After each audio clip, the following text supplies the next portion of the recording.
In this video, I'm going to show you how to create a Binance account and explore cryptocurrency without needing any money. Let's get started. First, go to the Binance website on your PC and click Register. You can sign up with your email or phone number. Make sure to use a secure password and save it somewhere safe. Once your account is created, Binance will ask you to verify your identity. Follow the steps for basic verification. It only takes a few minutes and lets you explore most features. After verification, you can explore the Binance dashboard.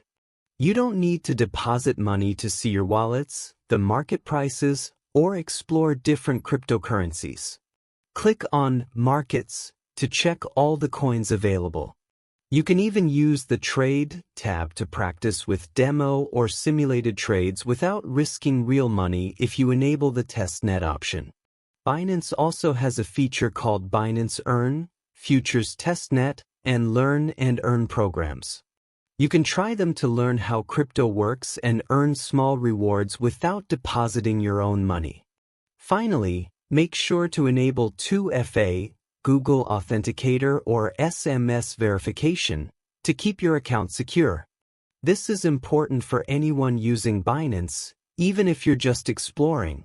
By following these steps, you can create a Binance account, explore cryptocurrency, and practice trading